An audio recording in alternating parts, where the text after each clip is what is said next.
오늘 말씀은 빌립보서 2장 1절에서 4절 말씀입니다. 이 말씀을 다 함께 한 목소리로 봉독하겠습니다. 그러므로 그리스도 안에 무슨 겉면이나 사랑의 무슨 위로나 성령의 무슨 교제나 긍휼이나 자비가 있거든 마음을 같이하여 같은 사랑을 가지고 뜻을 합하며 한 마음을 품어 아무 일에든지 다툼이나 허영으로 하지 말고 오직 겸손한 마음으로 각각 자기보다 남을 낮게 여기고 각각 자기 일을 돌볼 뿐더러 또한 각각 다른 사람들의 일을 돌보아 나의 기쁨을 충만하게 하라. 아멘. 그래서 오늘 제목은 틀을 깨는 관계의 훈련입니다. 그래서 이 세상에는 수도 없이 많은 틀이 존재하잖아요.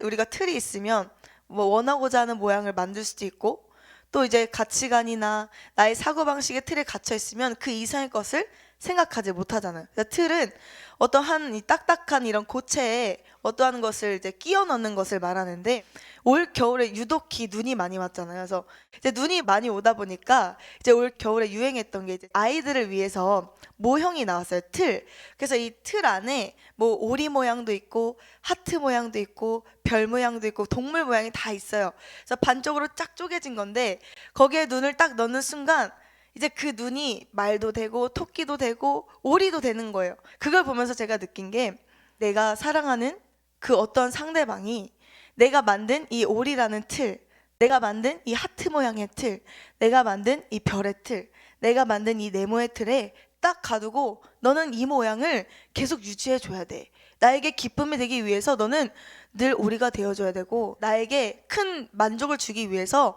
너는 늘 하트가 돼야 돼. 이런 우리의 틀이 상대방의 마음을 힘들게 하고 있지 않은가, 이런 생각이 밀려오더라고요. 그래서 우리가 가지고 있는 이 틀이 나를 힘들게 할 뿐만 아니라 내가 함께하고 있는 그 사람을 있는 모습 그대로 사랑해주지 못하고 늘 내 틀 안에 들어와야 한다고 강요하고 있음을, 저의 모습을 이제 돌아보게 되었는데, 여러분 우리가 틀을 버리지 못하면요 나 자신만 힘들게 할 뿐만 아니라 상대방을 힘들게 해요. 그리고 틀을 버리지 못하면 하나님이 예비하신 좋은 것을 알아볼 수 있는 눈이 없어요. 왜냐하면 하나님의 영은 우리의 틀 안에서 일하시는 분이 아니기 때문입니다. 그래서 요즘에 우리 성경 봉독 바람이 불었잖아요. 그래서 성경을 막 읽고 읽으면 읽을수록 그 깨달음의 깊이가 달라지더라고요. 창세기를 읽고 또 출애굽기를 읽고 성경을 읽어 나가는데 발견한 것 중에 하나가 뭐냐 하면 하나님께서 사랑하는 자에게 반드시 약속의 말씀을 주세요. 내가 너를 이렇게 쓸 거고 너에게 이러한 것들을 이루어 줄 거야. 반드시 약속을 하시는데 약속을 받은 그 이후부터 약속과는 반대로 상황이 흘러가는 것을 보게 되는 거예요. 하나님이 자녀를 많이 주겠다고 약속하셨는데 사라의 태를 닫으시고 요셉을 크게 쓸 거라고 축복하셨는데 삶을 막으시고, 이 모든 것들이 하나님이 약속과는 다르게 흘러가는 거예요. 그래서 성경을 읽으면서 하나님이 분명히 말씀하셨는데, 하나님이 분명히 약속하셨는데 왜 상황과 환경이 자꾸만 막힐까? 왜 자꾸만 인간적으로 불가능한 상황이 자꾸만 발생할까? 이걸 묵상하게 됐는데 하나님이 주시는 깨달음이 하나님의 일은 인간의 틀로 생각할 수 없는 큰 일이라는 것을 깨닫게 해주셨어요. 근데 여러분 우리가 하나님의 그 큰 일을 깨닫기 위해서 다시 한번 우리 견고하고 좁은 틀을 내려놔야 될 줄로 믿습니다. 그래서 고린도전서 2장 9절에서 10절에 기록된 바 하나님이 자기를 사랑하는 자들을 위하여 예비하신 모든 것은 눈으로 보지 못하고 귀로 듣지 못하고 사람의 마음으로 생각하지도 못하였다함과 같으니라. 오직 하나님이 성령으로 이것을 우리에게 보이셨으니 성령은 모든 것 곧 하나님의 깊은 것까지도 통달하시느니라. 그래서 하나님이 우리의 삶 가운데 영성 훈련을 허락하여 주시고 날마다 이 자아의 틀을 깨는 은혜를 주시고 계시는데 그 중에 사용되어지는 가장 강력한 방법이 바로 관계라는 겁니다. 그래서 성도가 이 영성 훈련을 통해서 이 다듬어진 내면이 증명되어질 때가 바로 관계를 맺을 때입니다. 그래서 우리가 한 사람 한 사람이 이렇게 있을 때 내면이 울퉁불퉁하고 내면이 다듬어지지 않고 이 내면에 때로는 분이 올라오고 내면에 때로는 짜증이 올라올 때 혼자 있을 때 그것이 별로 인지되어지지 않을 때가 있어요. 그런데 누군가를 만나서 말을 할 때 말이 거칠고 생각이 거칠고 행동이 거칠게 나가게 되는 그 순간 내가 뭔가 지금 내면이 거칠구나. 내가 저 사람을 상대하는 이 방법이 거친 것 보니까 내가 뭔가 지금 다듬어지지 않는 부분이 있구나라는 것을 점검해 보게 되잖아요. 그래서 관계를 맺을 때 우리의 모습을 통해 우리는 우리 속사람의 모습을 점검해 볼 수 있습니다. 즉 성도의 영성은 관계를 통해 드러나게 된다는 것이죠. 대중들과 함께 있을 때 막 활발하다가 이제 1대1의 관계나 1대 소수의 관계 속에 있을 때 자신의 말을 하지 않은 사람의 이 궁극적인 심리는 이 안에 상처가 너무 많아서, 내 안에 악한 것이 너무 많아서 들킬까봐 말하지 않는다라는 거예요. 그러니까 관계를 원활하게 맺지 못하는 이유 중에 하나가 내 안에 이 악한 것이 들킬까봐 자꾸만 혼자 고립시킨다는 거예요. 그래서 우리가 뭔가 관계가 막히고 관계 속에서 내가 자유롭지 못하고 관계 속에서 내가 숨기는 게 많다면 그만큼 영이 결박되어 있다는 것을 인지해야 돼요. 그러니까 자존심이 강한 사람은 이 안에 뭔가 실수하면 내가 자존심이 깎일까봐 말하지 못하고, 내가 좀 잘나 보여야 되는데 이 안에 잘나지 못한 이 못난 자아가 드러날까봐 막 마음껏 자유롭게 살아가지 못한다는 거예요. 제가 여기 와서 제가 왜 그러지 못했는지 깨닫게 된 거예요. 내가 내 내면의 것들을 들키고 싶지 않아서, 내가 나를 지키고 싶어서 자유하지 못했구나. 그런데 내 인생은 내가 지키는 게 아닌데 하나님이 지켜주시는 건데, 그리고 완벽하지 않으면 어때? 내 안에 이 속사람이 다 들통하면 어때? 그래도 하나님 안에서 만난 이 공동체가 다 사랑해 주는데, 여기 계신 권사님, 집사님들, 친구들이 다 나 사랑해 주는데 그게 뭐 어때? 그런 생각이 조금씩 들면서 제가 영적으로 결박이 풀리기 시작하더라고요. 여러분, 아직 누군가에게 들키고 싶지 않은 마음이 있으시다면 그 모습 그대로 하나님께 나아가셔서 진리 안에 자유한 삶을 살아가시기를 소원합니다. 그래서 이렇게 말을 많이 하지 않은 사람, 뭔가 관계가 자유롭지 않은 사람의 마음 가운데는 들키고 싶지 않다라는 이 상처가 있는 거예요. 그래서 우리는 이 모든 상처를 예수 그리스도의 보혈로 씻김 받아야 될 줄로 믿습니다. 그래서 김용택 씨의 성경에서 캐내는 관계의 지혜에 나오는 글입니다. 주님이 원하시는 아름다운 신앙의 성장이란 무엇일까요? 그 해답은 바로 관계에 있습니다. 우리는 어떤 사람이 누군가와 관계 맺는 것을 보면서 믿음이 좋다, 혹은 믿음이 있다고는 하지만 아직 멀었다라는 평가를 내립니다. 믿음 생활은 천국 가는 하나님의 백성으로서 신앙을 다져가는 일인 동시에 이 땅 위에 살면서 더불어 사는 사람들과 얼마나 좋은 관계를 맺느냐에 대한 훈련이라고 할 수 있습니다 라고 말했습니다. 그러니까 신앙인들은 천국 가는 그날까지 믿음을 다져야 되지만 그와 동시에 사람들과의 훈련을 통해서 관계 맺는 법을 다져야 된다는 것입니다. 우리가 관계를 맺다 보면 수많은 트러블을 겪기도 하고 스트레스를 느끼기도 합니다. 그래서 관계로부터 오는 이 기쁨을 우리는 굉장히 원하고, 그렇지만 관계가 주는 스트레스 또한 받기 싫어하는 것이 우리의 마음이죠. 그래서 많은 직장인들이 이 직장 생활로부터 오는 수많은 스트레스가 있다고 얘기하잖아요. 그런데 사실 그 직장의 스트레스는 업무가 주는 압박감보다는 상사로부터 오는 억압, 그리고 이 동료로부터 생겨나는 이 트러블, 이 관계가 주는 스트레스로 인해서 직장 너무 힘들어, 이런 말씀을 하시잖아요. 그래서 그로 인해 인간관계 맺기를 회피하고 방에만 있기를 원하고 별로 관계 맺는 것을 좋아하지 않은 사람들이 늘어나고 있습니다. 그래서 이런 사람들을 일컬어서 히키코모리라고 하는데요. 한국어로는 사회 부적응자, 은둔형 외톨이, 방콕족, 골방지기 등의 단어로도 불립니다. 그래서 사회 부적응자들은 사회와 타인과의 접촉을 일절하지 않으며 대인관계와 사회에 나가는 것 자체를 매우 어려워합니다. 그래서 밖으로부터 오는 이 압박을 이겨낼 만한 내면의 힘이 없기 때문에 관계를 맺어갈 수가 없는 거예요. 사람과 사람을 상대하려면 사실 에너지가 있어야 되잖아요. 상대방의 말을 들어주고 상대방의 상황을 공감해주고 상대방의 아픔을 만져주기 위해서는 이 내면의 에너지가 필요한데, 요즘 사람들이 이 내면의 힘이 없다 보니까 관계 속으로부터 오는 이 스트레스를 해소할 능력이 없다 보니까 자꾸만 관계를 차단하는 거예요. 내면이 약한 사람들은 타인의 말에 쉽게 상처받아요. 아무것도 아닌 말에도 상처를 받고 아무것도 아닌 일에 큰 두려움을 느낍니다. 그래서 내면에 다른 사람의 에너지를 담을 만한 힘이 없는 거죠. 그래서 우리 며칠 전에 설교를 들었잖아요. 악한 영의 계계 중에 이 고립되게 하는 악한 영이 있는데, 이 내면의 힘이 약하다 보니까 이겨낼 수가 없는 거예요. 상대방이 사랑의 말을 해줘도 그게 상처로 와닿고, 상대방이 나를 위해서 해주는 그 행동들이 부담으로 느껴지니까 자꾸만 혼자 있는 게 낫지, 고립되는 게 낫지, 이런 삶을 자처하게 된다는 거죠. 그러나 우리가 영성 훈련을 받다 보면 이 영이 풀리고 하나님의 능력으로 채워지면 이 수많은 결박이 풀리지만, 그 중에 하나가 이 관계의 결박이 풀리는 것을 느끼게 됩니다. 근데 이 관계의 결박이 풀리다 보면 깨달아지는 것 하나가 뭐냐면, 나를 힘들게 하는 사람, 나를 아프게 하는 사람, 나에게 상처를 주었던 사람 하나님 용서하게 해주세요라고 기도하는데, 기도를 하다 보면, 영성훈련을 받다 보면 그 사람이 나에게 상처를 줬던 게 아니라, 그 사람이 나를 아프게 했던 게 아니라 내가 그 사람에게 상처를 주고 있었구나, 내가 그 사람을 아프게 했구나, 이것을 깨달으면서 관계의 결박이 풀리게 되는 거예요.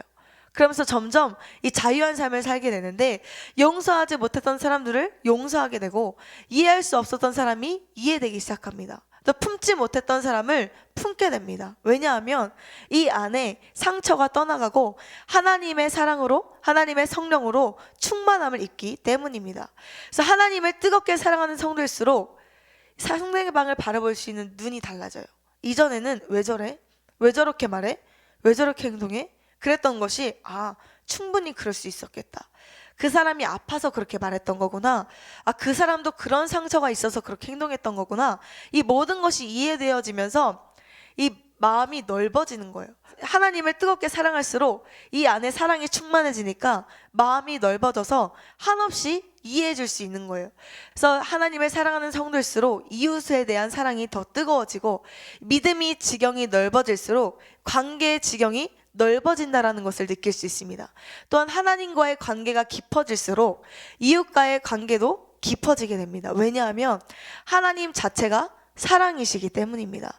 요한일서 4장 16절에 하나님이 우리를 사랑하시는 사랑을 우리가 알고 믿어노니 하나님은 사랑이시라. 사랑 안에 거하는 자는 하나님 안에 거하고 하나님도 그의 안에 거하시느니라. 하나님을 뜨겁게 사랑할수록 하나님이 우리 안에 충만하게 거하기 때문에 하나님의 마음이 그대로 느껴지는 거예요. 나를 위해서 사랑하는 것이 내 인생이 아니구나. 수많은 영혼들을 깨우고 수많은 자들의 그 필요를 채우는 것이 나의 삶이구나. 이것을 깨달아지면서 관계의 지경이 점점 넓혀지는 겁니다. 그래서 하나님의 사랑으로 충만한 성도는 품지 못할 사람이 없고, 이해하지 못할 사람이 없고, 용서하지 못할 문제가 없다는 것을 깨닫게 됩니다. 그래서 W.Y. 플러트는 그리스도의 제자가 되기 원하는 자들에게 그리스도께서 요구하는 것은 무엇인가? 무엇보다도 최고의 사랑을 요구하신다. 다른 누구보다 그리스도를 사랑하지 않는다면 우리는 그리스도를 따를 수 없다라고 말했습니다.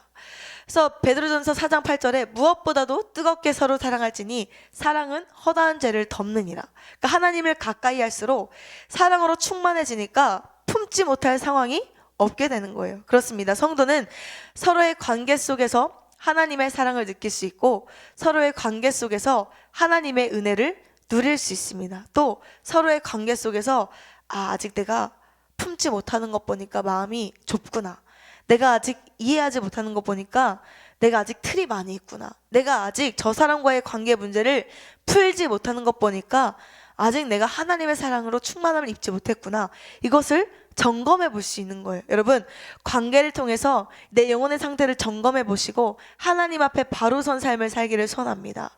그래서 우리가 관계를 매끄럽게 이어가기 위해서는 우리 마음에 먼저 하나님의 사랑이 임해야 돼요. 내 입술에 먼저 하나님을 향한 찬양이 임해야 돼요. 우리의 생각에 하나님이 주신 생각으로 가득해야 돼요. 그때 우리는 매끄러운 관계를 맺어갈 수 있습니다. 이 시간 내 마음에 주님을 향한 하나님의 사랑을 부어달라고 고백하는 시간이 되어지기를 원합니다.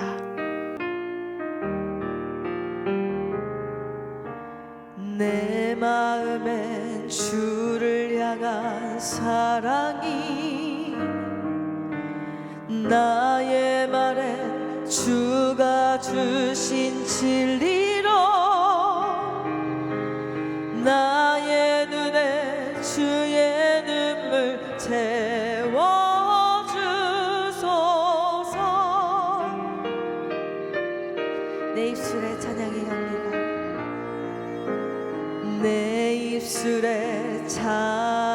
사랑의 향기가 두 손에는 주를 닮은 섬김이 나의 삶에 주의 흔적 남게 하소서.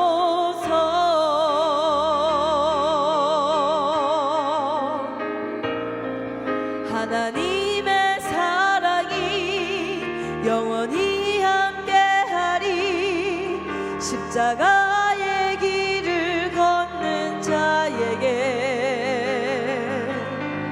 순교자의 삶을 사는 이에게 조롱하는 소리와 세상 유혹 속에도 주의 순결한 신부가 되리라. 내 생명 주님께 드리리. 할렐루야. 이 세상을 살아가면서 관계는 떼어놓을 수 없는 것 중에 하나입니다. 그래서 우리의 인생의 행복과 불행이 관계에 있다고 해도 사실 과언이 아니잖아요. 그래서 많은 사람들이 관계 속에서 오는 기쁨을 원하기는 하지만 이 관계를 맺고 또 유지하는 게 쉽지 않기 때문에 힘겨워합니다. 그래서 아무리 수학 문제라고 할지라도 답이 정해져 있고 아무리 이 역사가 깊은 역사책이라고 해도 그 범위가 한정되어 있는데 이 관계를 뚜렷하게 맺을 만한 해답지가 없잖아요.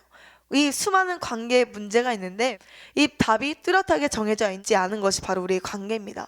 그래서 관계는 우리에게 많은 고민을 가져다 줍니다. 그러나 오늘 성령의 능력이 우리를 붙드시면 묶였던 관계가 해결되어지고 또 관계를 맺을 수 있는 지혜를 하나님이 허락해 주실 줄로 믿습니다. 그래서 관계는 크게 두 가지 차원으로 볼 수 있는데요. 편한 관계와 불편한 관계입니다. 그래서 즉 지속하고 싶은 관계가 있고 그만하고 싶다 라는 생각이 드는 관계가 있잖아요. 그래서 사람들은 편한 관계를 맺고 있는 사람과의 만남을 설레어하고 기뻐합니다. 그러나 불편한 관계를 맺고 있는 사람들을 만나야 할 때면 긴장되고 마음이 움츠러들기도 하죠. 그래서 우리는 살아가면서 편한 관계만 맺을 수는 없습니다.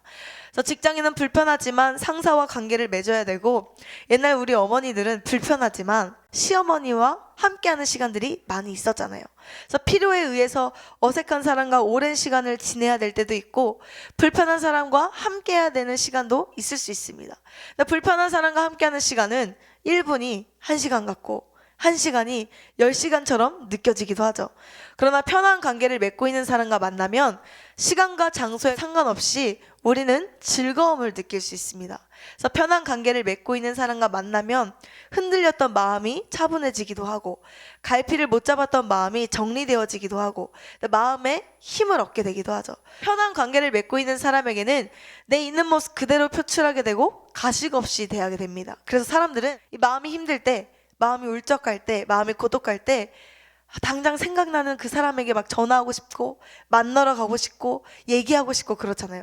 그래서 나와 편한 관계를 맺고 있는 사람들은 내 마음을 다 이해해줘, 내 생각을 다 받아주는 사람이야, 나와 취향이 비슷한 사람이야, 또 그 사람은 나를 존중해주지, 이런 생각 때문에 그 사람과 함께 관계를 지속하고 싶어 합니다.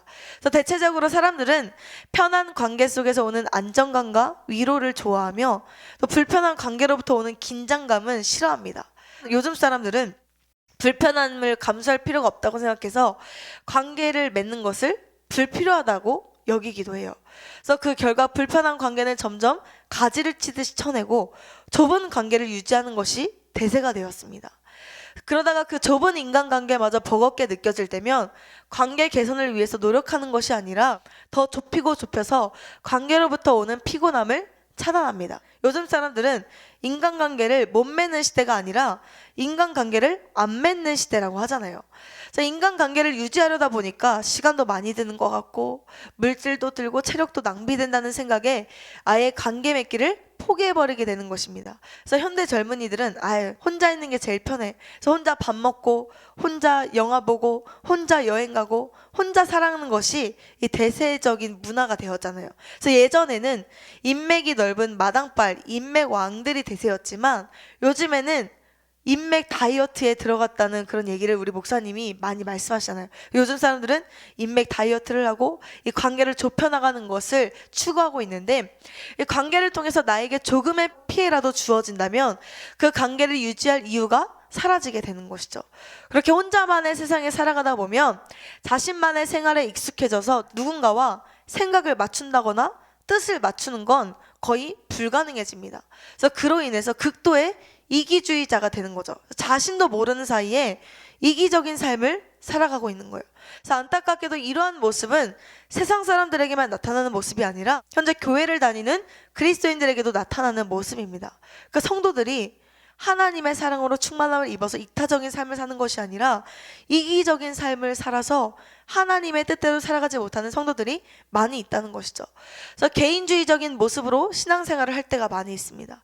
그래서 저도 이곳에 오기 전에는 내가 은혜를 받고 하나님으로부터 오는 축복을 받기는 원하지만 그것을 이웃을 위해서 써야 되고 내가 받은 은혜를 나눠야 된다는 생각은 진짜 못했던 것 같아요. 그 개념 자체가 없었어요. 그래서 사실 진짜 어린 나이에 하나님을 만나서 은혜 받고 싶고 하나님의 뜻대로 살고 싶고 하나님께 축복받고 싶은 그 마음이 누구보다도 뜨거웠지만 사실 궁극적인 그 마음에는 내가 잘 되고 싶어서, 그냥 내가 잘 살고 싶어서, 그냥 내가 누군가에게 나 이만큼 축복받았어, 나 이만큼 잘 나가는 사람이야, 자랑하고 싶어서 그런 마음이 있다라는 것을 여기 와서 깨달았어요. 근데 여기 와서 수많은 훈련을 받지만 또 가장 먼저 받는 게 이 공동체 훈련이잖아요. 공동체 훈련. 그러면서 저희 목사님은요, 굉장히 공동체 훈련을 중요하게 여기시는데, 그렇다고 특별히 야 공동체 훈련 시작한다 뭐 이런 프로그램이 있다라는 게 아니에요. 우리 딱 보면 이 흐름을 전체적으로 딱 보시잖아요. 근데 어떤 사람이 이타적이게 행동하고 어떤 사람이 이기적으로 행동하는지 다 보이시잖아요. 근데 정말 이타적으로 행동하는 그 사람을 저희 목사님이 그때 야 너 어떻게 이런 행동을 했어, 너 진짜 이타적이다, 너 변화됐다라고 말씀하시진 않아요.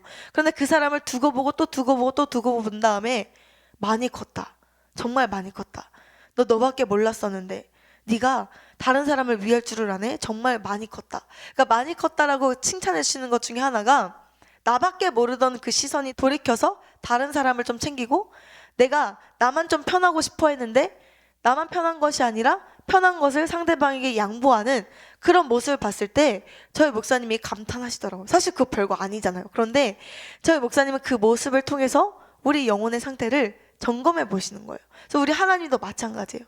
우리가 하나님 축복 주세요, 하나님 지혜 주세요, 영적인 능력 주세요, 이것도 너무 좋아하시는 기도지만 그것보다 더 먼저 우리가 남을 윤택하게 하는데 힘쓸 때 하나님은 우리가 구하지 않아도 남을 윤택할 수 있도록 물질의 축복 주시고 지혜를 주시고 영적 권세를 허락해 주시더라고요. 여러분, 우리가 먼저 이기심에서 벗어나서 하나님을 바라볼 때 하나님께서 우리의 삶을 윤택하게 하여 주시고 또 우리를 통하여서 수많은 영혼을 살리는 삶을 살게 해주실 줄로 믿습니다.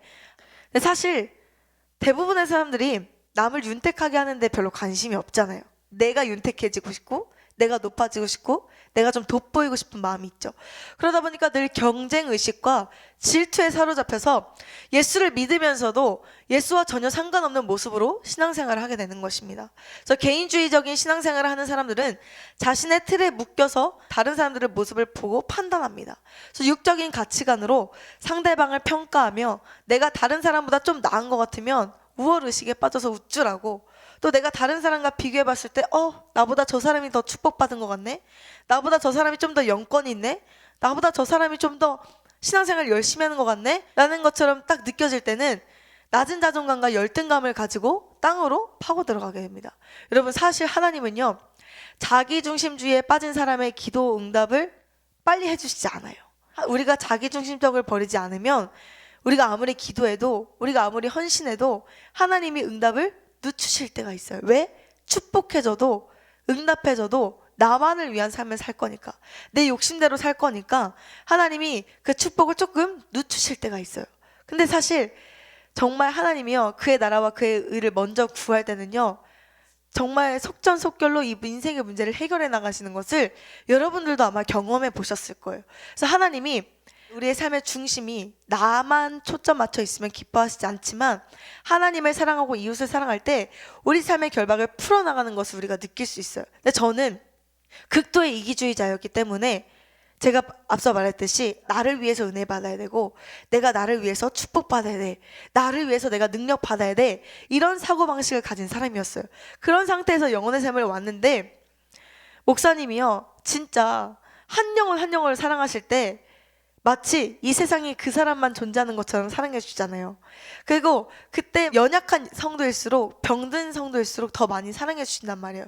그러니까 제가 병든 모습으로 이곳에 왔는데 막 그냥 목사님이 막 너무 사랑해 주시는 거예요. 너무 이쁘고 뭐든지 잘하네, 너 하나님이 크게 쓸 거야, 하나님의 큰 종이야, 막 칭찬을 해주시는데 저뿐만 아니라 수많은 청년들이 막 몰려오기 시작했어요. 그런데 목사님이요 마치 저에게 말씀하실 때는 너는 나와 손잡고 전 세계를 다니면서 영혼을 살리는데 귀 쓰임 받게 될 거야 말씀하실 때 제 가치관으로는요, 그래 그럼 내가 목사님의 손을 붙잡고 영혼을 살리는 삶을 살아야겠다, 저 한 사람만 그렇게 쓰실 줄 알았거든요. 근데 아니더라고요. 저희 목사님은요 저 한 사람을 또 그렇게 사랑하시지만 저 한 사람만 하나님이 쓰시는 건 아니잖아요. 그러면서 한 사람 한 사람이 올 때마다 키워주시고 사랑해주시고 막 복돋아 주시는데 제 마음에 그게 이해가 안 가는 거예요. 아니 1등이면 1등이고 2등이면 2등이고 7등이면 7등이고 10등이면 10등이지. 근데 또 목사님이 나는 너희들을 다 1인자로 세울 거야, 나는 너희들을 기도원의 300용사 같은 700용사로 세울 거야 하면 동시에 드는 생각이 그럼 1등이 있고 700등이 있겠네? 저는 그렇게 생각했어요. 근데 저뿐만 아니라 사실 많은 훈련생들이 그런 생각을 했더라고요. 왜? 이 마음 가운데 틀이 있으니까, 이기주의적인 마음, 나 중심적인 마음이 있으니까 정말 하나님의 그 법칙을 이해하지 못하는 거예요. 이순희 목사님의 영성 훈련의 방식을 이해하지 못하는 거예요. 그러면서 사실 찬양을 잘하고 기도 인도를 잘하고 간증을 잘하고 이 모든 것이요 제 마음 한켠으로는 좋겠다, 정말 하나님이 널 크게 쓰시는구나 라고 그런 축복하는 마음도 있지만 이 은밀한 마음 가운데는 그럼 난 뭐야, 내가 더 잘하고 싶은데, 내가 더 잘하고 싶다, 이 욕심이 있는 거예요. 근데 욕심이 있는데 그게요 또 잘못된 줄도 몰라요. 그게 한 10년 전쯤이었던 것 같아요. 그때 막 영성훈련 받기 시작했을 때 막 이런 경쟁의식이 막 올라오기 시작하는 거예요. 그러니까 뭘 하든지 막 욕심껏 해야 되는 거예요. 제가 하나님이 주신 힘으로 하는 게 아니라 욕심껏 하니까 하나님이 저를 통해 일하실 수가 없는 거예요. 근데 그때 점점 하나님이 인생 막대기로 사람 채찍으로 욕심을 내려놔야 되고 이 목사님의 이 의도와 하나님의 뜻을 깨달으면서 1등과 700등에 있는 게 아니라 정말 하나님 나라, 우리 다 같은 아군인데 내가 지금 누구와 경쟁하나, 내가 악한 영과 싸워 이겨야 되지, 나를 묶고 있는 결박과 싸워서 이겨야 되지, 내가 지금 누구와 등수를 매기고 있나, 막 이런 깨달음이 오면서 그거 아니구나 그런 생각을 하고 있는데, 근데요 저희 목사님이요 정말 이타적이시잖아요. 그런데 설교를 다 쓰고 만약에 공부를 한다 하면 우리 공부를 내 공부하기 바쁘잖아요. 그런데 목사님이 항상 하시는 말씀이 너 이거 잘하니까 쟤 좀 도와줘. 그것도 이걸 잘하는 사람한테는 너 이거 잘하니까 이거 못하는 쟤 좀 도와줘. 나는 너희들이 한 사람만 잘하는 거 원하지 않아. 난 너희 중에 딱 한 사람이 설교 잘하고, 너희 중에 딱 한 사람이 찬양 잘하고, 너희 중에 딱 한 사람이 뭘 잘하는 거, 나 그거 원하지 않아. 나는 너희들이 다 같이 잘하길 원해. 그 말씀을 제자들을 모아놓고 해주시더라고요. 이게 하나님의 마음이구나. 우리가 한 마음 한 뜻이 되어서 하나님의 뜻을 이루어가는 것이 우리를 향한 하나님의 뜻이구나, 이것을 깨닫게 되는데, 여러분 이 백성교회는 너가 더 잘하네 내가 더 잘하네 이것이 아니라 모두가 하나 되어서 함께하는 곳인 줄로 믿습니다.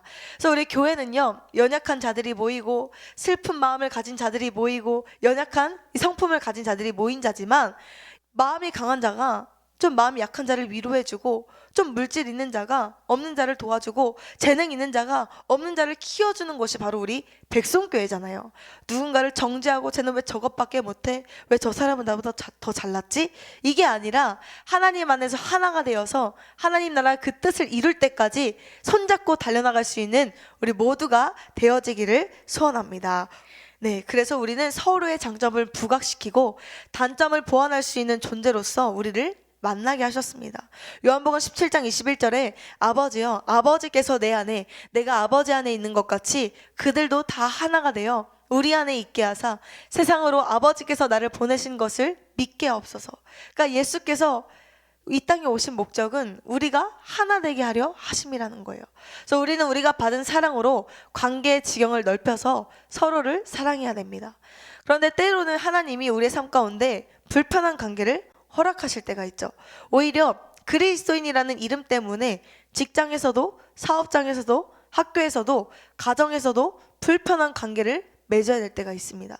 그래서 구별된 삶을 살아야 되기 때문에 회식 자리가 꺼려지기도 하고, 선함을 버린 세상 사람들과 융합될 수 없어서 거리를 둬야 될 때도 있죠. 이렇게 하나님은 때로는 불편한 관계를 경험하게 하셔서 내가 좀 더 깨져야겠다, 내가 좀 더 빛을 발하야겠다 해서 가정 가운데 빛을 발하게 하시고, 사업장 가운데 빛을 발하게 하시고, 또 있는 그 자리에서 빛을 발하게 하셔서 오히려 열매 맺는 삶을 살게 한다는 거예요.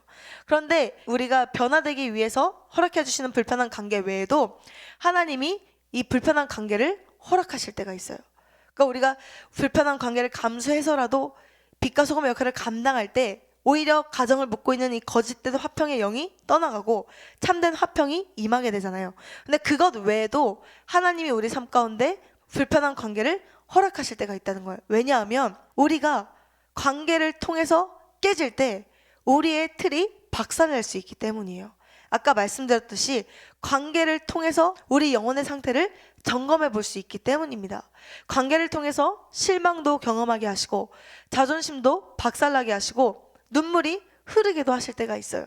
특별히 영성 훈련을 받다 보면 나와 맞지 않는 사람하고 같이 있어야 되는 시간이 주어질 때도 있습니다. 그래서 우리가 아까 말씀드렸다시피 저희 목사님이요, 우리 한 사람 한 사람이 능력받는 것도 너무 중요하고, 변화되어지는 거 너무 중요하고, 삶의 문제가 풀려지는 것도 너무 중요한데, 우리가 먼저 남을 위해서 살아가는 것을 굉장히 중요하게 생각하세요. 그래서 저희 목사님이 때로는 너희들 왜 나를 닮지 못하니? 라고 말씀하실 때가 있어요. 안타까워서. 내가 이렇게 하나님을 섬기고 주의 종을 섬기고 이웃을 섬기는 이 모습을 너희들이 닮아야 돼, 이런 가르침을 주실 때가 있는데, 저희가 굉장히 이기적이고 또 아직 자기 중심성을 벗지 못하고 상처투성이의 모습으로 이곳을 만났잖아요. 뭐 10대 후반에 만난 사람도 있고 20대 초반에 만난 사람도 있고, 또 때로는 이제 어떠한 모습이든지 그런 모습으로 딱 와서 훈련을 받기 시작하는데, 그 모습 그대로 이제 선교를 가게 되면요, 다 들통이 나는 거예요. 내가 얼마큼 이기적이고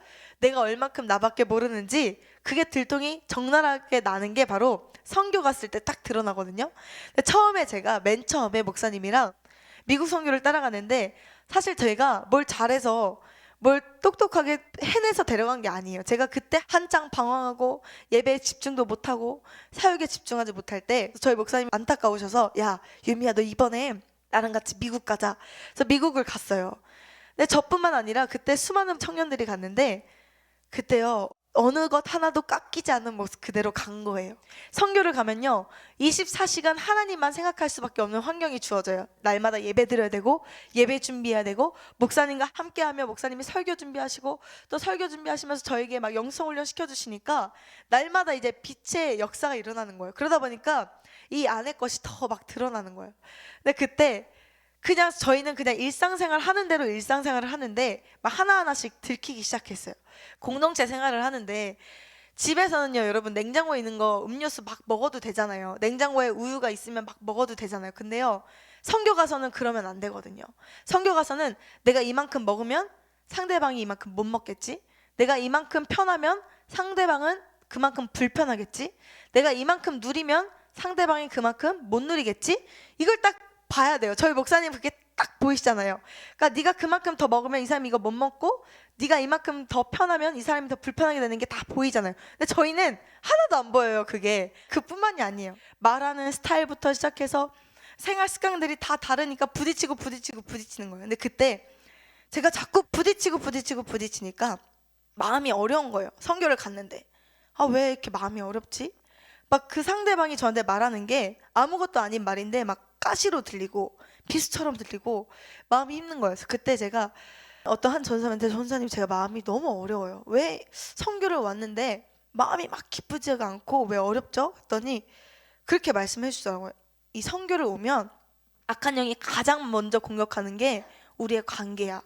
우리가 하나 돼서 목사님의 사역을 돕고 우리가 하나 돼서 목사님께 집중하면 수많은 열매가 맺힐 거라는 것 악한 영이 알기 때문에 악한 영이 먼저 우리 한 사람 한 사람을 자꾸 흩으려고 관계를 공격한다고 말해주는 거야. 아, 그렇구나. 관계를 공격한 악한 영에게 내가 지금 속고 있구나. 그래서 내가 저 사람의 말이 자꾸 걸리고 눈에 가시처럼 느껴지는구나. 이것은 그 사람의 문제가 아니라 내 안의 문제구나. 관계를 공격하는 나를 무너뜨리려고 하는 이 악한 영을 물리치지 못한 내 문제구나. 이것을 깨닫게 되는 순간 거짓말처럼요, 이 마음 가운데 천국이 임하는 거예요. 그래서 그때부터 막 설거지를 해도 청소를 해도 막 기쁜 거예요. 그래서 그 전까지는요, 이 마음이 묶여 있으니까 설거지 왜 나만 해야 돼? 막 왜 이 청소 나만 해야 돼? 막 이런 마음이 있었어요, 은연중에. 근데 이게 나만 하는 거의 문제가 아니라 내 마음이 자꾸 묶여 있으니까 이런 현상들이 일어나는구나. 그래서 그때부터요, 진짜 관계를 무너뜨리려고 하는 이 약한 영의 계기가 보이기 시작하는 거예요. 그래서 그때부터 우리 모두가 속지 않고 하나님 안에서 하나 되고 목사님 안에서 하나 돼서 성공적인 사역을 이루고 돌아왔는데, 여러분 우리는 깨달아야 돼요. 누군가 믿고 누군가의 말이 자꾸 마음에 걸리고 누가 행동하는 게 자꾸 눈에 가시처럼 느껴진다면 그것은 상대방이 미흡해서가 아니에요. 상대방이 부족해서가 아니에요. 상대방이 실수했기 때문이 아니에요. 물론 그럴 수도 있겠죠. 그런데 그것을 이길 만한 내 안에 사랑이 없는 거예요. 그것을 품을 만한, 용납할 만한 능력이 없는 거예요. 그것을 이겨낼 만한 영적 지혜가 없는 거예요. 그러므로 여러분, 관계 속에서 문제가 생기셨다면 먼저 하나님 안에서 나를 돌아볼 수 있는 영적 지혜를 받으시기를 소원합니다. 네, 그래서 우리는 진정 하나님이 기뻐하시는 관계를 맺기 위해서 먼저 우리의 모습을 돌아봐야 합니다. 그리고 우리가 틀을 무너뜨리지 않으면 그만큼 내가 틀로 상대방을 정죄하고 틀로 상대방을 판단하고 있다는 것을 깨닫고 이 틀을 무너뜨리는데 우리는 집중해야 돼요. 제가 아까 앞서서 말했듯이 인간은요, 이 틀을 무너뜨리지 않으면, 자기 중심성을 무너뜨리지 않으면 하나님의 위대하심을 바라볼 수가 없어요. 성경은요, 처음부터 끝까지 인간이 얼마나 이기적인지를 기록해 놓고 있어요. 성경은 말씀을 보다 보면 진짜 이렇게 은혜를 입은 사람이 이렇게 변질될 수 있나? 하나님의 사랑이 이 사람을 이렇게 축복하고 있는데 어떻게 하나님 앞에서 이런 태도를 취하지? 그런데 그 모습이요, 우리의 모습과 다르지 않아요.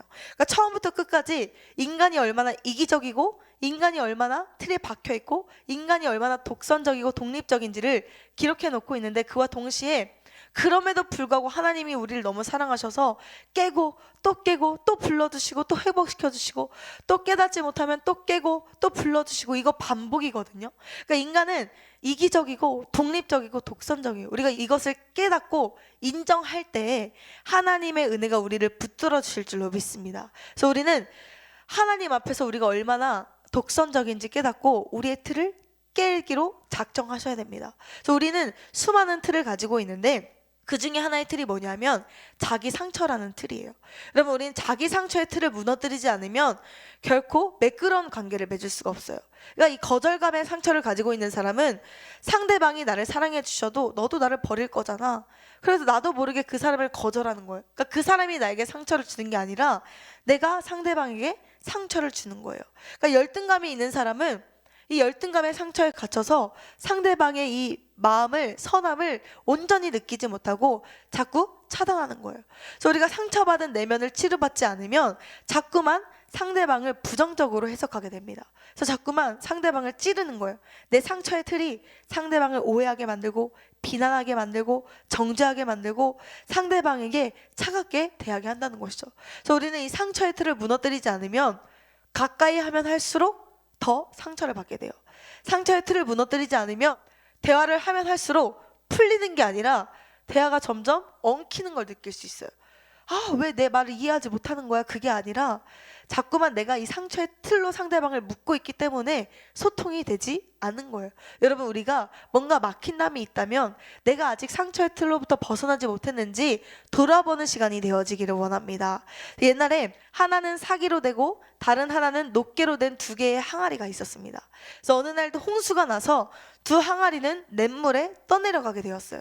그래서 위급함을 느낀 놋새 항아리가 사기 항아리에게 이렇게 말했습니다. 이렇게 위급한 때에 동무로서 내 곁에 붙어 있어 준다면 나 또한 자기를 지켜주겠네 라고 이 놋그릇이 말한 거예요. 그러자 사기 항아리가 대답했습니다. 자네의 제안은 감사하지만 하지만 그것이야말로 바로 내가 두려워하고 있는 거야. 자네가 떨어져 있어 주기만 하면 나는 무사히 하류 쪽으로 흘러갈 수가 있을 테지만 만약 우리들이 서로 맞부딪히는 그런 일이 생기면 나는 틀림없이 지독한 변을 당할 것이네 라고 말했어요. 이 말이 뭐예요? 위기 가운데 함께 있으면 이 사기 그릇이 깨지잖아요. 놋그릇이 힘이 세니까 깨지잖아요. 그러니까 우리가 함께 있으면 있을수록 하나님의 사랑을 느끼고 이 따뜻함을 느끼고 위로를 느끼고 평안을 느껴야 되는데 한 사람이 강한 상처의 틀을 가지고 있으면 오히려 따뜻함을 느끼는 것이 아니라 상대방의 마음에 상처를 줄 수 있다는 겁니다. 여러분, 먼저 예수 그리스도의 보혈을 의지하셔서 이 안의 상처를 치료받으시고 이 깨끗한 내면을 유지하셔서 하나님과 사람과 막힘없는 관계를 맺어가시기를 소원합니다.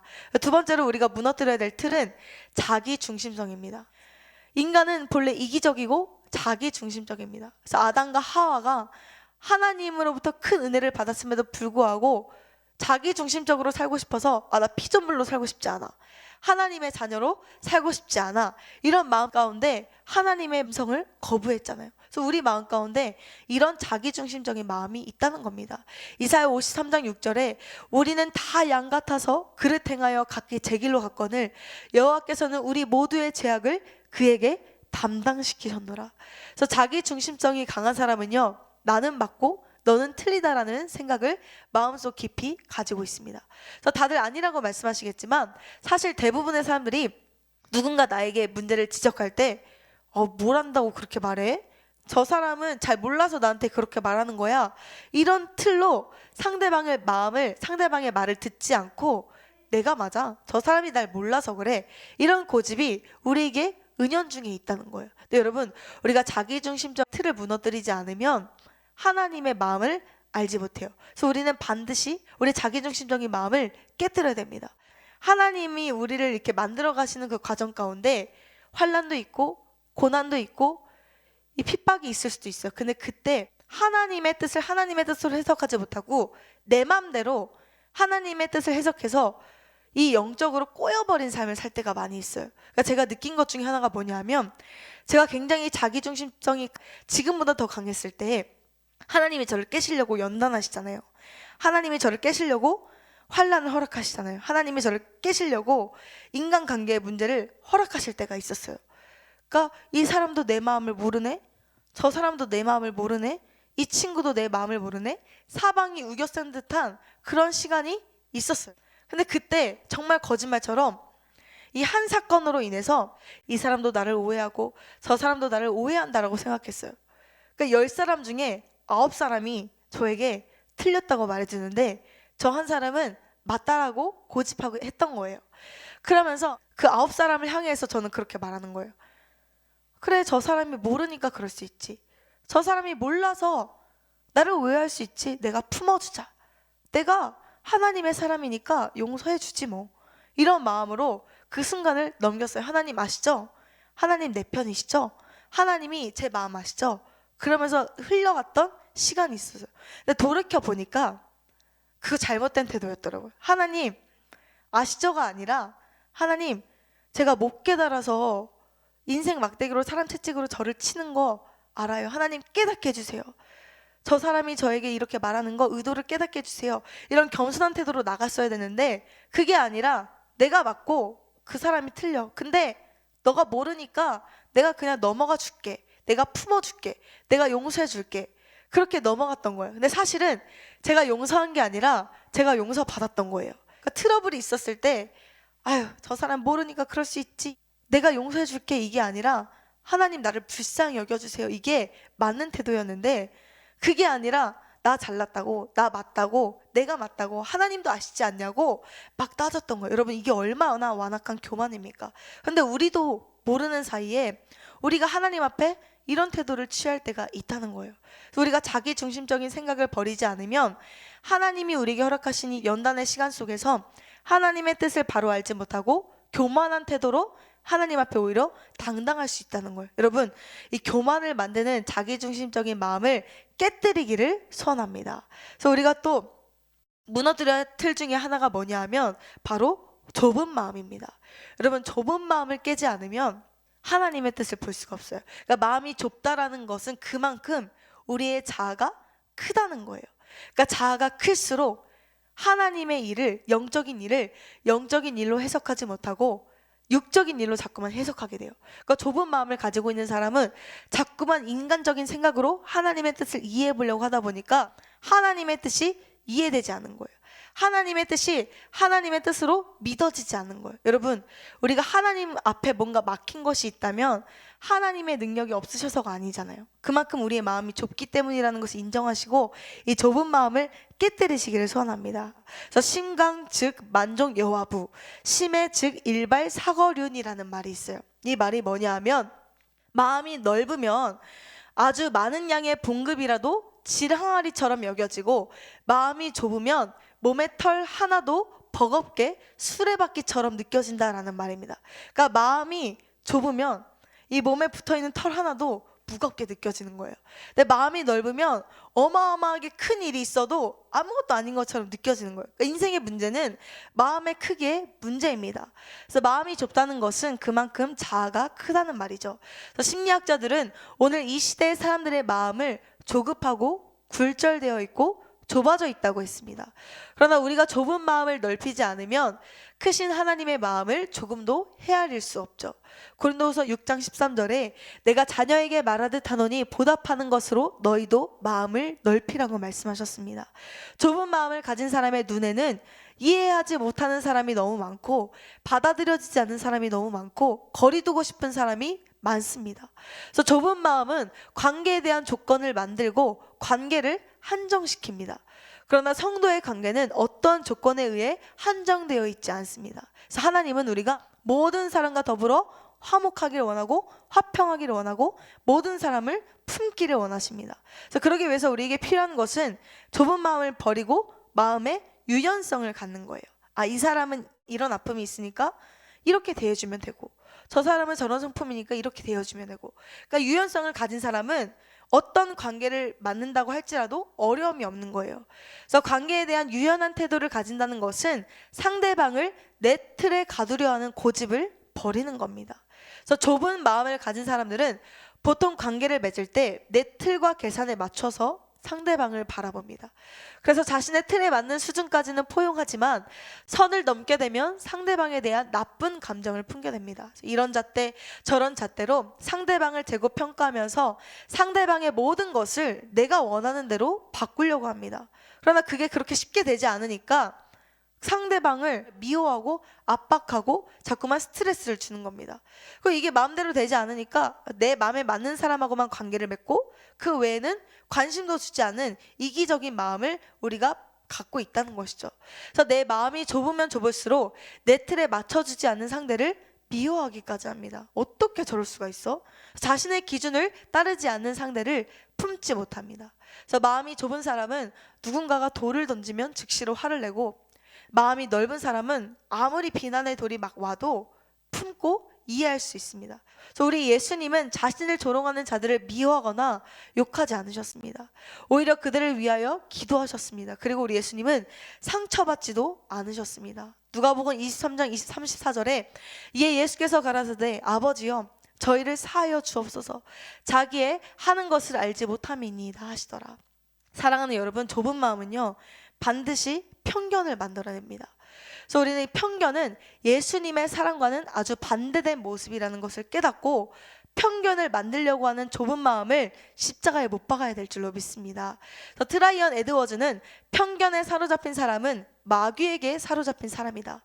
편견은 진실을 볼 수 없도록 가리고 최악의 마귀이다 라고 말했습니다. 또 오브레이드 베르는 편견은 마음에 드는 것만 보고 있는 그대로는 보지 못한다라고 말했습니다. 여러분, 있는 그대로 보지 못하게 하는 이 편견을 버려야 됩니다. 편견을 가지고 있어서 예수님께 징계를 받았던 사람들이 있잖아요. 바리새인과 서기관들입니다. 그들은 하나님을 가장 많이 사랑한다고 자부했고 하나님이 주신 율법을 잘 지켰다고 자부했습니다. 그러나 하나님을 향한 바리새인들의 사랑은 이웃 사랑으로 연결되지 않았어요. 하나님은 사랑했지만 이웃 사랑하지 않았어요. 그 즉시 그들이 하나님을 향한 사랑이 잘못되었다는 것이 증명되어지는 거예요. 하나님께서 주신 율법을 지켰던 서기관들의 순종은 형식이었고 예수님의 마음을 아프게 했습니다. 스스로 생각하기에 너무 잘났던 바리새인들과 서기관들은 실상 좁은 마음을 가지고 하나님의 사역을 방해한 방해꾼들이었습니다. 누가복음 18장 11절에서 13절에 바리새인은 서서 따로 기도하여 이르되 하나님이여 나는 다른 사람들 곧 토색, 불의, 간음을 하는 자들과 같지 아니하고 이 세리와도 같지 아니함을 감사하나이다. 나는 일에 2번씩 금식하고 또 소득의 11조를 드리나이다 하고 세리는 멀리 서서 감히 눈을 들어 하늘을 쳐다보지도 못하고 다만 가슴을 치며 이르되 하나님이여 불쌍히 여기소서 나는 죄인이로소이다 하였느니라. 또 마태복음 9장 10절에서 12절에 예수께서 마태의 집에서 앉아 음식을 잡수실 때에 많은 세리와 죄인들이 와서 예수와 그의 제자들과 함께 앉았더니 바리새인들이 보고 그의 제자들에게 이르되 어찌하여 너희 선생은 세리와 죄인들과 함께 잡수시느냐. 예수께서 들으시고 이르시되 건강한 자에게는 의사가 쓸데없고 병든 자에게라야 쓸데있느니라. 바리새인들과 서기관들은 하나님의 뜻을 가장 잘 순종한다고 생각했지만 그들의 마음의 편견 가운데 이게 하나님이 말씀하신 거룩이지 그런데 쟤는 아니야. 세리들은 부정해 판단했던 거예요. 정죄했던 거예요. 사랑하는 여러분, 이렇게 좁은 마음은 하나님의 뜻을 깨닫지 못하게 할 뿐만 아니라 하나님의 사역을 방해할 수 있습니다. 그러므로 우리는 반드시 자기 중심성과 좁은 마음을 깨야 합니다. 그리고 하나님은 우리가 자기 중심성과 자기 상처와 좁은 마음을 깰 때까지 우리를 훈련시키시는 거예요. 더 깨져야 돼. 상처의 틀에서 벗어나. 자기 중심성에서 벗어나야 돼. 그러기 위해서 우리를 깨시는 거예요. 여러분, 하나님의 뜻을 이루는 삶을 살기를 소원합니다. 그래서 오늘 본문은요, 이렇게 자신의 틀을 깬 자들이 어떤 삶을 살아가야 되는지 구체적으로 밝히고 있습니다. 그래서 이렇게 틀을 깬 사람은요, 가장 먼저 하는 것이 뭐냐 하면 하나님과 하나가 되기를 결단합니다. 아, 내 인생 내 뜻대로 할 수 있는 게 아무것도 없구나. 상처 많은 내 인생, 이기적인 내 모습, 욕심 많은 내 모습, 좁은 마음을 가진 내 모습, 이대로는 내 뜻대로 살아갈 수 없다는 것을 깨닫고 그와 동시에 철저히 하나님께 속한 삶을 살아갑니다. 요한복음 15장 4절에서 5절을 보면 내 안에 거하라. 나도 너희 안에 거하리라. 가지가 포도나무에 붙어있지 아니하면 스스로 열매를 맺을 수 없음같이 너희도 내 안에 있지 아니하면 그러하리라. 나는 포도나무요 너희는 가지라. 그가 내 안에 내가 그 안에 거하면 사람이 열매를 많이 맺나니 나를 떠나서는 너희가 아무것도 할 수 없습니다. 그러니까 하나님 안에 거할 때 자신이 건강한 삶을 살 수 있다는 것을 깨달은 자는 하나님과 먼저 하나 되는 것에 힘씁니다. 그리고 하나님과 하나 된과 동시에 이웃과 하나 되는 삶을 살게 돼요. 그러니까 하나님과 하나 된 사람은 내 자녀와도 하나가 될 수 있고 남편과 하나 될 수 있고 부인과 하나 될 수 있고 동역자들과 하나 되어서 그 하나 된과 동시에 하나님의 뜻을 이루는 삶을 사는데 집중할 수 있는 거예요. 여러분, 우리가 먼저 이웃과 관계가 틀어졌다면 먼저 하나님과의 관계가 틀어져 있지 않은지 점검해 볼 필요가 있어요. 하나님 안에서 하나님과 바른 관계를 갖고 있는 사람은요, 이웃과의 관계도 형통합니다. 그러나 하나님과의 관계가 막힌 사람은요, 옆 사람과의 관계도 막힐 수밖에 없어요. 하나님과의 관계가 바로 되어 있지 않으면 우리는 막힌 인생을 살아갈 수밖에 없습니다. 그래서 하나님이 우리 삶의 주인이 되실 때 막힘 없는 인생을 살게 되는데요, 근세 유명한 철학자인 마르틴 부버는 나와 너라는 책에서 현대인의 인간관계를 3가지로 진단했습니다. 첫 번째는 그것과의 관계입니다. 그래서 오늘날 사람들이 사람과 사람으로 서로를 대하는 게 아니라 마치 물건처럼 서로가 서로를 이용하고 버린다는 거예요. 생명이 없는 무인격의 관계로 전락하고 있습니다. 그래서 부버는 또 하나의 관계로 나와 그것의 관계라고 했습니다.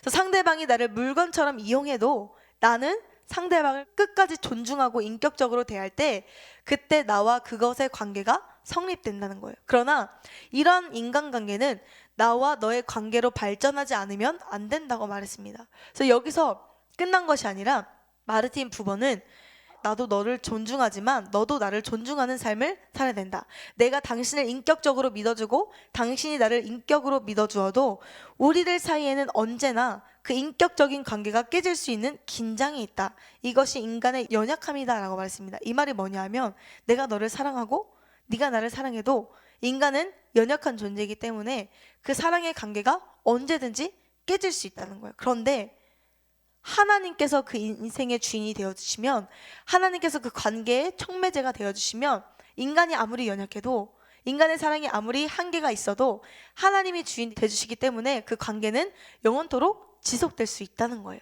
여러분, 우리의 관계의 주인까지도 하나님으로 삼아야 되는 줄로 믿습니다. 그래서 하나님과의 연합의 능력은 성도의 연합으로 증명되어집니다. 또 성도와의 연합의 능력은 하나님과 연합의 능력으로 증명되어져요. 그러니까 이 말이 뭐냐 하면, 말 그대로 하나님과 소통하는 사람은 이웃과 소통하게 되고, 이웃과 소통하는 사람은 하나님과 소통할 수 있다는 거예요. 해링턴 리스는 하나님께서는 하나님의 모든 식구가 하나님을 사랑하고 하나님의 모든 자녀들이 서로를 사랑할 때까지 만족하지 못하신다라고 말했습니다. 그래서 사도 바울이 오늘 본문에서 교회가 하나 될 수 있는 이유는 그리스도 안에서 성령을 통한 교제에 있다라고 말합니다. 그러니까 우리가 교회 안에서 하나가 되고 하나님 안에서 우리 가정이 하나 되기 위해서는 우리가 먼저 성령 안에 거해야 됨을 말씀하고 있습니다. 성령님과 함께 할 때 성도의 교제도 이루어진다는 것이죠. 그러므로 성령과 끊임없이 교제를 하는 사람은 자연스럽게 이웃과 교제할 수 있습니다. 또 성령님과 교제하는 사람은 이해의 용량에 한계가 없고 용납의 범위에 한계가 없기 때문에 모든 사람을 이해하며 공감하며 어렵지 않게 교제할 수 있습니다. 우리 이순희 목사님이요, 영성 훈련을 시키실 때 사람과의 관계가 막힌담이 없어야 된다라고 굉장히 강요를 많이 하셨어요. 그 이유 중에 하나가 뭐냐 하면, 너희가 눈에 보이는 사람도 맞춰주지 못하는데, 너희가 눈앞에 있는 사람의 말을 듣고도 이해하지 못하는데 하물며 보이지 않은 하나님의 그 모습을, 들리지 않은 하나님의 음성을 어떻게 너희가 다 듣고 깨달을 수 있겠냐. 먼저 너희가 사람의 이 말의 이면을 볼 수 있는 영의 귀를 열어야 되고 사람의 의도를 캐치할 수 있는 영의 눈을 열어야 된다. 그래야 하나님과도 소통하는 삶을 살 수 있다라는 가르침을 주시잖아요.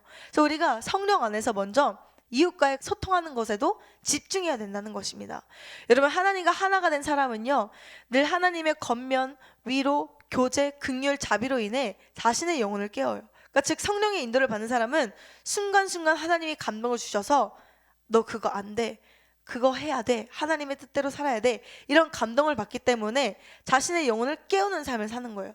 또한 하나님과 하나가 된 사람은 자신이 받은 겉면, 위로, 긍휼, 자비를 이웃에게 나타내는 삶을 살아갑니다. 오늘 본문 1절을 보면, 그러므로 그리스도 안에 무슨 겉면이나 사랑의 무슨 위로나 성령의 무슨 교제나 긍휼이나 자비가 있거든 이라고 말하고 있는데, 본문에서 겉면으로 번역된 파라클레시스는 가까이 부름이라는 문자적 의미를 가지고 있습니다. 또한 위로로 번역된 파라미디오는 부드러운 격려, 용기를 돋움, 장려라는 뜻을 가지고 있습니다.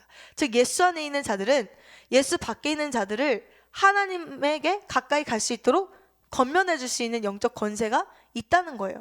그러니까 하나님과 하나가 된 사람은 늘 자신의 영혼을 깨워서 하나님께 가까이 갈 뿐만 아니라 죽어가는 영혼들, 소외된 영혼들, 아픈 영혼들을 깨워서 얼른 하나님한테 가야 돼. 너가 지금 여기 있을 때가 아니야. 빨리 예배 자리로 가야 돼. 건면하는 삶을 살게 된다는 것입니다. 그래서 위로는요, 그를 진정으로 위하는 사랑의 기초에서 행해져야 하는 것이 강조되어 있습니다. 오늘 본문에서는. 또한 본문에서 교제로 번역된 코이노니아는 성도들 간의 친밀한 교제를 말하는데, 여기서 교제는 두 가지 의미를 가지고 있습니다. 첫 번째는 성도와 하나님의 교제고, 두 번째는 성도와 성도와의 교제입니다. 그러니까 성도와 성령 사이의 교통, 또 둘째는 그로 말미암아 자연스럽게 이루어지는 성도 간의 교제죠. 그래서 성도는 성령과 먼저 교통할 때 자연스러운 성도 간의 교제가 이루어진다는 것입니다. 여러분, 서로 하나를 이룬 성도의 능력은 같은 마음과 같은 사랑을 가지고 하나가 되는 것으로 드러납니다. 그러니까 우리가 하나님 안에 거하면 거할수록, 성령 안에 하나가 될수록 점점 하나, 같은 마음, 같은 뜻, 같은 생각을 품게 되는 거예요. 그래서 우리는 하나님과 한 마음을 품고 서로 하나가 되어야 될 줄로 믿습니다. 오늘 본문 2절을 보면 마음을 같이하여 같은 사랑을 가지고 뜻을 합하여 한 마음을 품으라고 말하고 있습니다. 그래서 본문 2절에서 마음을 같이하여로 번역된 토아우토 프로덴테는 같은 것을 생각하다라는 의미를 가지고 있습니다. 그래서 감정과 의지적인 요소를 모두 다 포함하는 거예요. 그러니까 척하면 척, 쿵하면 호박 떨어지는 소리. 그러니까 하나님의 뜻이라면 너가 손이 돼, 내가 발이 될게. 이번엔 내가 발이 될게, 네가 손이 돼. 척척하면서 하나님의 일을 막 손쉽게 이뤄갈 수 있는 거예요. 그래서 우리가 먼저 하나님과 하나가 돼야 되는 목적은 우리 그리스도의 이 지체된 우리가 하나가 되어서 하나님의 뜻을 이뤄야 되기 때문이에요. 근데 나 한 사람이 자꾸 상처에 갇혀있고, 나 한 사람이 자기애에 갇혀있고, 나 한 사람이 이기적인 모습을 버리지 못하면 하나가 되지 못하는 거예요. 자꾸만 하나님의 일을 지체시키는 거예요. 여러분, 하나님의 일을 지체시키지 마시고 빨리 이 성령 안에서 하나가 되어서 빛을 발하는 2021년이 되어지기를 원합니다. 또 우리는 관계 속에서 자기 자신을 고집해서는 안 됩니다. 깨어지지 못한 사람은 관계 속에서도 늘 자신을 주장합니다. 늘 자기 이야기, 자기 생각, 자기 마음, 자기 문제를 털어놓고 자기 고집만 내세울 뿐이죠. 그런데 더 큰 문제는 이런 사람들이 나 스스로는 관계를 잘 맺고 있다고 착각한다는 거예요. 내가 너무 센데, 내가 너무 세서 상대방이 눌려있는 건데 깨닫지 못하고 나 저 사람이랑 소통 잘 돼, 나 관계 잘 맺고 있어. 상대방은 전혀 소통하고 있다고 생각하지 않고 공감을 느끼고 있다고 생각하지 않는데 나 혼자만 공감하고 있다고 착각하는 거예요. 그러나 실상은 내 방식대로 상대방이 따라주기를 원하고 내 취향대로 상대방이 맞춰주기를 원하는 교만이 상대방의 마음을 답답하게 합니다. 그러나 하나님과 연합한 자들은 관계 속에서 자기 자신을 고집하지 않아요. 진심으로 나보다 남을 더 낫게 여기고 상대방을 존중하게 됩니다. 오늘 본문 3절을 보면 아무 일에든지 다툼이나 허영으로 하지 말고 오직 겸손한 마음으로 각각 자기보다 남을 낮게 여기라고 말씀하고 계십니다. 그래서 본문에서 바울은 겸손한 마음으로 자기보다 남을 높여주라고 말하고 있는데요. 오늘 본문에서 번역된 다툼은요, 에리데이안으로 자신을 내세우고자 하는 욕구, 천박한 이기주의를 나타냅니다.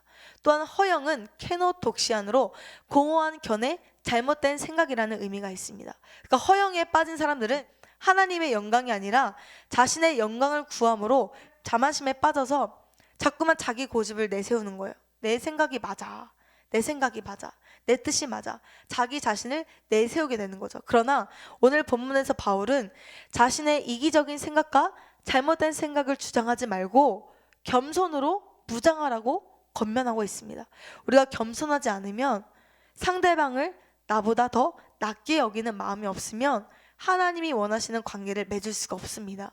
사랑하는 여러분, 하나님은 겸손한 자에게 은혜를 베풀어 주시고 겸손한 자에게 관계를 맺는 이 지혜를 허락해 주십니다. 야고보서 4장 6절에 그러나 더욱 큰 은혜를 주시나니 그러므로 일렀을 때 하나님이 교만한 자를 물리치시고 겸손한 자에게 은혜를 주신다 하였느니라. 그러니까 우리가 겸손으로 무장할 때 우리의 관계가 매끄러질 수 있는 거예요. 우리는 마땅히 자기보다 남을 낮게 여기고 겸손으로 부장해야 될 줄로 믿습니다. 또 우리 마지막으로요, 우리는 관계를 위해서 다른 사람의 일을 내 일처럼 생각해야 돼요. 그러니까 내 일도 내가 충실히 행해야 되지만 다른 사람의 일도 최선을 다해 도와주라고 성경은 말하고 있습니다. 그래서 하나님과 연합한 사람은 내 일을 최선을 다해서 행할 뿐만 아니라 다른 사람의 일에 대해서도 책임질 줄 압니다. 오늘 본문 4절을 보면 각각 자기 일을 돌볼 뿐더러 또한 각각 다른 사람들의 일을 돌보아 나의 기쁨을 충만하게 하라고 말씀했습니다.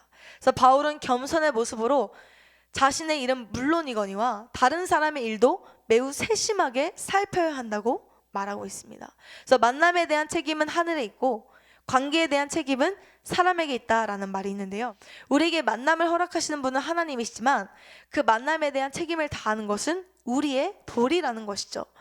그렇지만 앞서 잠깐 말했던 것처럼 현대인들은 관계에 대해서 별로 책임지고 싶어 하지 않아요. 왜냐하면 책임지는 순간 마음에 부담이 있기 때문이에요. 책임지는 순간 내가 희생해야 될 부분이 있기 때문이에요. 그런데 우리가 하나님의 이름으로 다른 사람을 도울 때 하나님은요, 내가 행한 것 이상으로 갚아주신 하나님이에요.